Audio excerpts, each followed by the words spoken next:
हरे कृष्णा। प्रत्येक वर्ष चातुर्मास के विशेष समय में आती है कामिका एकादशी।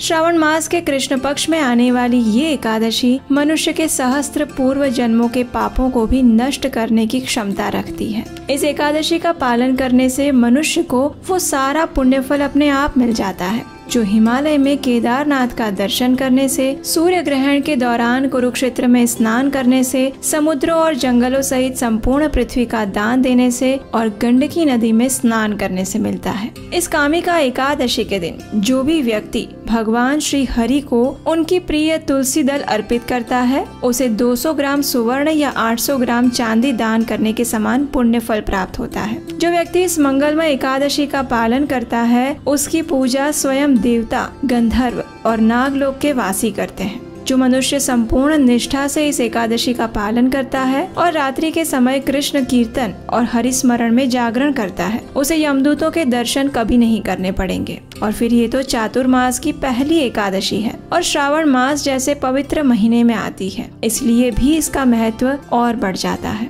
लेकिन जितना महत्वपूर्ण इस एकादशी का पालन करना है, उतना ही महत्वपूर्ण है इस व्रत का द्वादशी पर निर्धारित समय के अंदर ही पारण करना, क्योंकि स्कंद पुराण में कहा गया है, कृत्वा चैवोपवासन्तु यो अश्नाति द्वादशे दिने नैवेद्यं तुलसी मिश्रम पापकोटि विनाशनम।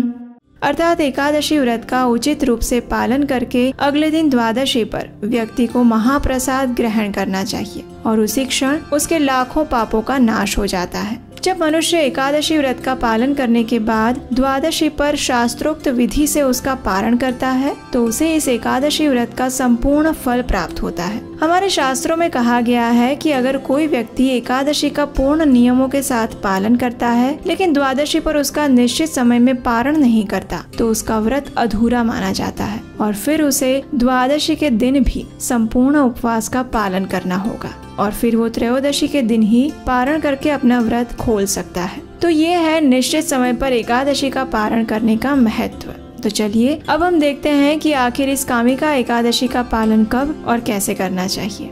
कामिका एकादशी का पारण हम करेंगे कल यानी 1 अगस्त 2024 गुरुवार के दिन प्रातः 5:44 से लेकर 10:17 के बीच में। ये समय भारत के लिए है। अगर आप विदेश में हैं तो आप नीचे डिस्क्रिप्शन बॉक्स में जाकर अपने आसपास का लोकल समय चेक कर सकते हैं। आइए अब देखते हैं कि कामिका एकादशी की पारण विधि क्या है। सर्वप्रथम एकादशी के अगले दिन यानी द्वादशी पर भी प्रातः ब्रह्म मुहूर्त में उठ जाएं। स्नान इत्यादि से स्वयं को शुद्ध करें। उसके बाद जिस प्रकार आपने एकादशी के दिन भगवान की मंगला आरती की थी, उसी प्रकार द्वादशी के दिन भी भगवान की मंगला आरती करें या फिर उसका दर्शन करें। उसके बाद तुलसी देवी की पूजा करें, उन्हें जल अर्पण करें और उनकी कम से कम 3 बार प्रदक्षिणा करें। और याद रहे, द्वादशी के दिन हम तुलसी पत्र नहीं तोड़ते, इसलिए यदि आपको भगवान को भोग लगाने के लिए तुलसी पत्र की आवश्यकता है तो उसे एक दिन पहले ही तोड़कर रख लीजिए। अब तुलसी देवी के समक्ष बैठकर हरे कृष्ण महामंत्र की निश्चित संख्या में माला का जप करें। जब आपके प्रातःकालीन दैनिक पूजा कार्य समाप्त हो जाए तो फिर अब भगवान को अर्पित करने के लिए अपनी क्षमता अनुसार स्वादिष्ट अन्न भोग तैयार करें। उसके बाद उसमें तुलसी पत्र रखकर ऊपर गंगा जल छिड़क कर भगवान को अर्पित करें।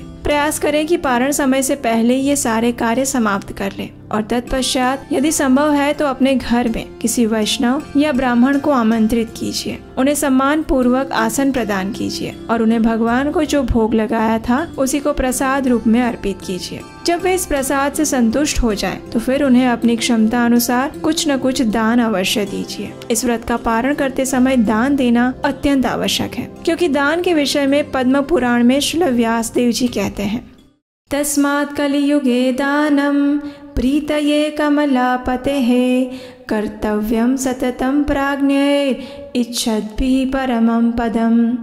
अर्थात लक्ष्मीपति की प्रसन्नता के लिए कलयुग में परम पद की प्राप्ति करने वाले मनुष्यों को सदा ही दान करना चाहिए। दान देने से आपकी लक्ष्मी का शुद्धिकरण होता है और जब आप उसे भगवान की सेवा में लगाते हैं तो वे आप पर अधिक प्रसन्न होती हैं और सदैव आपके घर में निवास करती हैं। इसलिए प्रत्येक व्यक्ति को अपनी क्षमता अनुसार कुछ न कुछ दान अवश्य देना चाहिए। अब देखिए, कई बार ऐसा होता है कि घर पर किसी ब्राह्मण या वैष्णव को आमंत्रित करना संभव नहीं होता, तो ऐसे में क्या किया जाए? तो ऐसी स्थिति में आप 3 काम कर सकते हैं। पहला तो ये कि आप भगवान को भोग अर्पित कीजिए और उसे अपने नजदीक के किसी मंदिर में जाकर पुजारी को या किसी जरूरतमंद को दे आइए और दान की लक्ष्मी आप मंदिर में दीजिए। अगर इस प्रकार भोजन नहीं दे सकते तो कम से कम अपने आसपास के किसी मंदिर में जाकर कुछ न कुछ दान देकर आइए या फिर गौ माता को घास या रोटी खिलाइए। अगर आपको लगता है कि इतना भी समय आपके पास नहीं है तो आप घर में ही भगवान से प्रार्थना कीजिए, अपना एकादशी व्रत उन्हें समर्पित कीजिए और अगर कहीं ऑनलाइन दान देने की सुविधा उपलब्ध है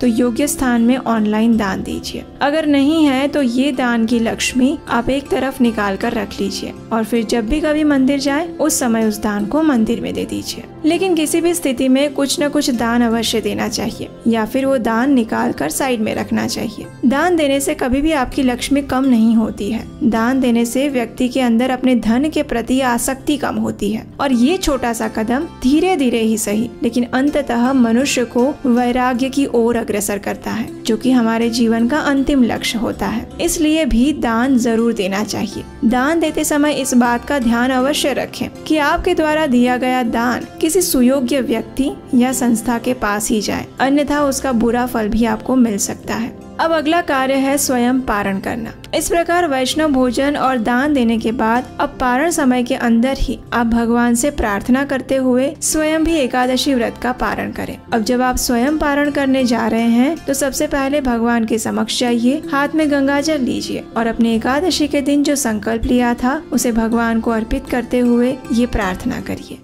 अज्ञानतिमिरन्धस्य व्रतेनानेन केशव प्रसीद सुमुखो नाथ ज्ञान दृष्टि प्रदो भव। हे केशव, मैं अज्ञान रूपी अंधकार से अंध हो रहा हूँ। इस व्रत द्वारा प्रसन्न होकर मुझ पर प्रसन्न होइए और मुझे ज्ञान नेत्र और आपकी शुद्ध भक्ति प्रदान कीजिए। इस प्रकार भगवान से प्रार्थना करते हुए एकादशी का फल भगवान के चरणों में अर्पित करिए। अब देखिए, आदर्श स्थिति तो यही होती है कि आप जगन्नाथ जी के पुरी में मिलने वाले सूखे चावल लेकर उसे व्रत का पारण करिए। लेकिन अगर वो चावल आपके पास नहीं है तो कोई बात नहीं, आप भगवान को अर्पित कोई भी अन्न युक्त प्रसाद लेकर पारण कर सकते हैं। जिन्होंने निर्जल व्रत रखा है वे जल के साथ पारण करें, जिन्होंने सिर्फ जल के साथ रखा था वे फल या दूध के साथ कर सकते हैं। लेकिन जिन्होंने एक समय फल, दूध या एकादशी प्रसाद लिया था वे अन्न युक्त प्रसाद से ही व्रत का पारण करें। तो इस प्रकार आप संपूर्ण विधि से पूर्ण मनोभाव और श्रद्धा के साथ कामिका एकादशी का पारण कर सकते हैं और अपने एकादशी व्रत को पूर्ण कर सकते हैं। इस पारण वीडियो को आप उन लोगों को शेयर कर दीजिए जिन्होंने आज एकादशी का व्रत रखा है या फिर जिसे पारण के विषय में ये जानकारी नहीं है। अगर आपको हमारे द्वारा एकादशी कथाओं के माध्यम से किया जा रहा प्रमाणभूत वैदिक ज्ञान का प्रचार अच्छा लग रहा है तो हमें विश्वास है कि आपको हमारा आने वाला कृष्णायन प्रोजेक्ट भी जरूर अच्छा लगेगा। ये श्रीमद् भागवतम पुराण से ली गई भगवान श्री कृष्ण की बाल लीलाओं पर आधारित एक एनिमेशन स्टोरी प्रोजेक्ट है जिस पर हम पिछले कुछ समय से काम कर रहे थे और अब ये लगभग पूरा हो चुका है। लेकिन इस प्रोजेक्ट को अंतिम रूप देने के लिए हमें आपके सहयोग की अब भी आवश्यकता है। अगर इस प्रोजेक्ट को बनाने के लिए और हमारी आने वाली पीढ़ी तक प्रमाणभूत वैदिक ज्ञान रोचक रूप में पहुंचाने में हमारी सहायता करना चाहते हैं तो स्क्रीन पर दिए गए नंबर पर अपना आर्थिक योगदान भेज सकते हैं। आपका सहयोग हमारे लिए सम्माननीय भी है और महत्वपूर्ण भी। तो आइए इस परम मंगलमय और सर्व मनोकामना पूर्ण करने वाली इस कामिका एकादशी का पूर्ण श्रद्धा और भक्ति भाव से पालन करते हैं और परम भगवान श्री कृष्ण से यही प्रार्थना करते हैं कि वे हमें सदा सर्वदा अपने चरण कमलों में स्थान प्रदान करें।